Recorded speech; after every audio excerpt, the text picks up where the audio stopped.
What's going on, everybody? It's Devontae back with yet another installment in the road to $20,000. We can cover this section first and get on to the talking part at the end. Updating the portfolio, it is performing a little bit better than it was last week, but that's the whole reason we document, because I want to catch as much as I can on the way to 20K. I wish I would have caught the first 10K, but hey, maybe that gives somebody else an idea to do the same thing. Just as a quick reminder, Robinhood started off as a small cap stock situation, and then it blossomed into one of my bigger accounts because some stocks ran up, and ultimately I pulled out a lot of money from those stocks and put them into two companies that I really believe in that are still small cap stocks. Right now we're at 35.1890, and that's up last week, so that's fantastic. On M1 Finance, we are sitting at $5,957.99, which is good.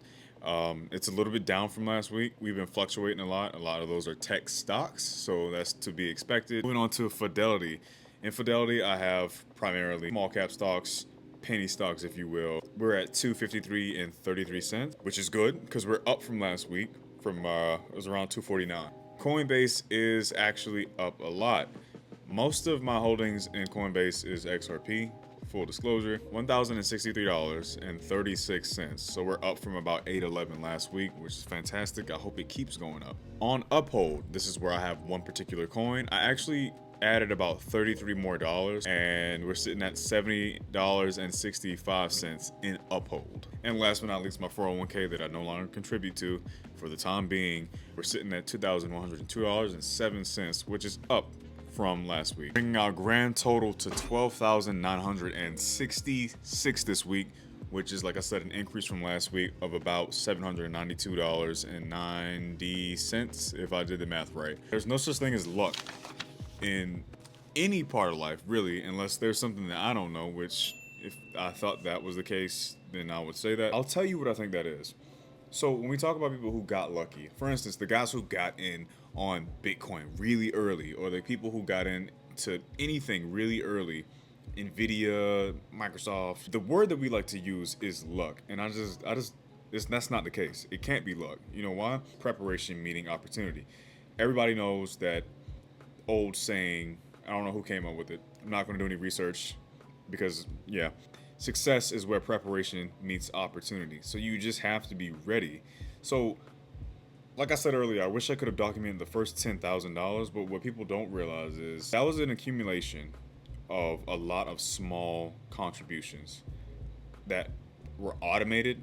Some were lump sums. A lot of my contributions were lump sums, some form of bonus or extra project I did on the side, things of that nature. But what it made me think about was the money that I made from the quantum stocks. I'm not going to list the specific companies. You could do your own research about that. But there were quantum stocks that I got into at around like when they were like $1. I actually sold them sort of early, a lot earlier than I should have. I would have made thousands more. I think about that when I hear people say luck, and I'm like, I wasn't lucky at all because I didn't put that much money into it because I'm not a high earner. And of course, that's not typical of the market, but it was timing.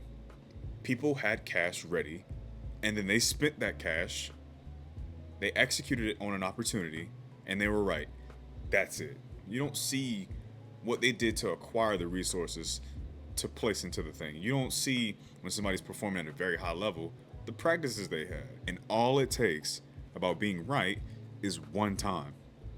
So I implore you, if you are thinking about saving right now, or investing, or paying off debt, whatever the case may be, it's not luck if you win. Don't let anybody tell you that. What it is you were prepared and you were ready for when opportunity presented itself to you.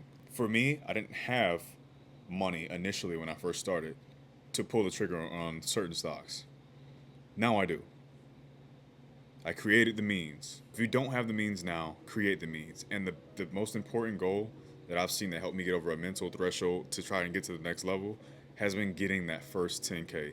And then you break it down into smaller pieces. So it's not just the first 10K or the first 100K, because those are popular videos that are going around right now.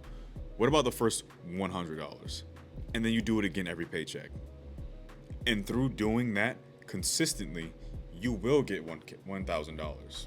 It's the systems, because there's a saying that says a man doesn't rise to the level of his goals, he falls to the levels of his systems. Another way of putting that is a man doesn't rise to the expectation, he falls to the level of his training. So these goals, this luck that you see is an accumulation of small wins, small failures, and ultimately it results in the one win that matters. Don't think it's luck. Just be prepared for when that opportunity comes. And if you don't have the means, create the means. I hope you learned something. I hope you can teach me something too, maybe in the comments below. Let me know.